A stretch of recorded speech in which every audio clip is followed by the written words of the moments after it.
parang biased witness masyado. And as a matter of fact, yung nga ding mga prosecutor sana na naakusa, no? Ah, ewan ko, nawawala na ata talaga tayo ng delikadesa ngayon, no? So supposedly, well, they may argue that we are talking here of admissibility yet not the weight. So pwede sila maging witness. Sige na nga, okay. Pero sana kung deeply involved in politics at saka what you call this, biased na talaga yung pananaw nila, mag ano na lang sana, mag recuse ba, voluntarily recuse. But I think that cannot be helped under the present dispensation, knowing the intense politicization of our society right now. Be that as it may, wishful thinking na lang yung ating siguro masasabi dyan na sana gawin yung tama.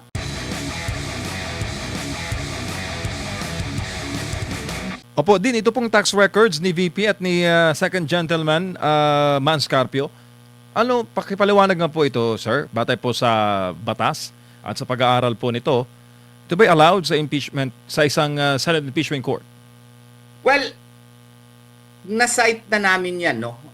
Nung nag-file kami ng petition sa Korte Suprema. That's one of the issues I believe that we raised there. Because if you note, as a general rule, yung mga tax returns kasi, yung SALN ba yun, no? Ang rule kasi niyan under Section 270 of the National Internal Revenue Code, no?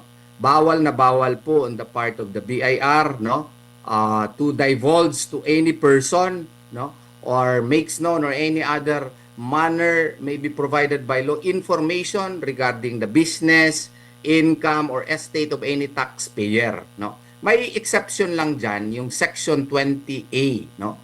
Yung Section 20A, no, nakasaad dyan, the commissioner shall, upon request of Congress and in aid of legislation, furnish its appropriate committee pertinent information, including but not limited to industry audits, collection performance data, status reports in criminal actions, no, etc., etc. Pero ang nakasaad kasi dito that Congress must be in session and in aid of legislation. Impeachment ito eh.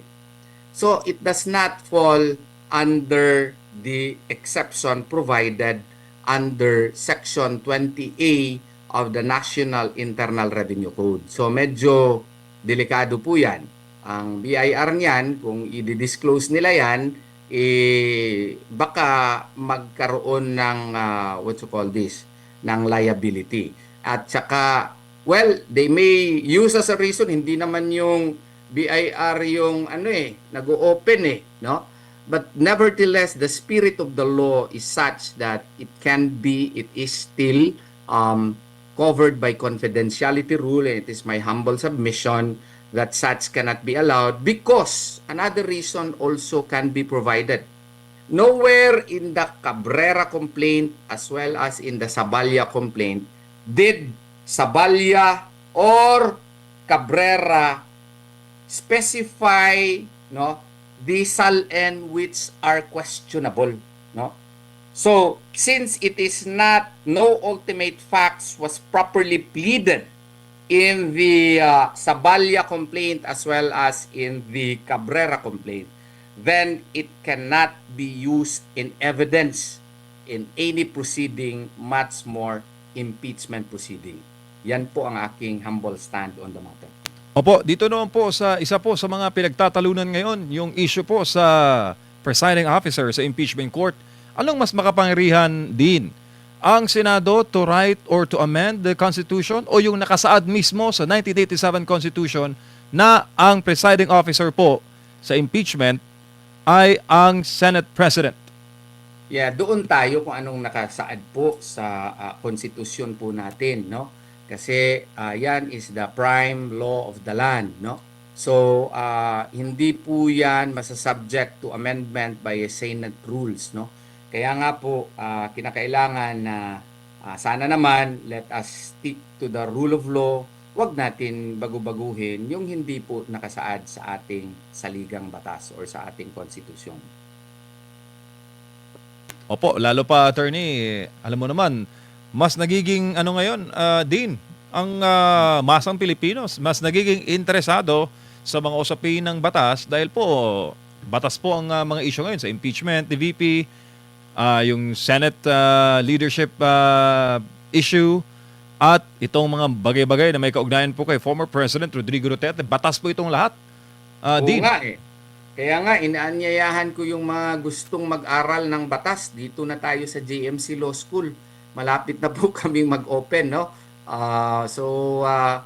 You know, it really helps if you know the law, you have training, law training, no? So that you can contribute more proactively and more intelligently in the national discussion. Specifically in the light of the fact na halos lahat pong pinag-aawayan dito sa ating bansa may involve the law. So kaya mas mabuti na at least may training tayo sa batas. Para hindi tayo maakusa na ano yan, MA. Alam mo anong meaning ng MA, sir? Ano po? Yan, murag attorney. Uy, dami niyan. Attorney, Yes, boss. itong paggamit bilang witness, gustong gamitin sa kampo po ng depensa, yung mga nag-akusa dito kay Vice President Sara Duterte. Kasi maraming nagtataka, ha? Yan, di ba yan yung mga nag-akusa kay Vice President Sara Duterte? Bakit gagamitin ngayon ng depensa bilang witness? Ano pong masasabi niyo po rito? Kaya nga, that also parang biased witness masyado. And as a matter of fact, yung nga ding mga prosecutor sana na naakusa, no? Ewan ko, nawawala na ata talaga tayo ng delikadesa ngayon, no? So supposedly, well, they may argue that we are talking here of admissibility yet not the weight. So pwede sila maging witness. Sige na nga, okay. Pero sana kung deeply involved in politics at saka what you call this, biased na talaga yung pananaw nila, ano na lang sana, recuse ba, voluntarily recuse. But I think that cannot be helped under the present dispensation, knowing the intense politicization of our society right now. Be that as it may, wishful thinking na lang yung ating siguro masasabi dyan na sana gawin yung tama. Opo, and sa tingin niyo po ba, attorney, maari pa rin maglabas o buhay pa rin yung issue doon sa pag-question sa Korte Suprema ukol nga po sa naging proseso ng impeachment sa Kamara, at maaari pa rin maglabas ng desisyon ang Korte Suprema na posibleng pumigil dito sa impeachment sa Senado? It is a legal possibility simply because of the fact that it is pending in the Supreme Court. And for all you know, the Supreme Court may act on the matter. Maybe the Supreme Court justices would, would think that sobra naman itong ginagawa na ito, masyadong stretching na masyado sa batas. So, for all we know, the Supreme Court may issue a TRO right away, no?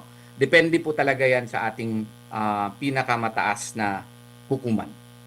Attorney, dagang salamat sa imong oras o higayon sa uulitin amping sa kanunay. Thank you, sir. Thank you. Salamat.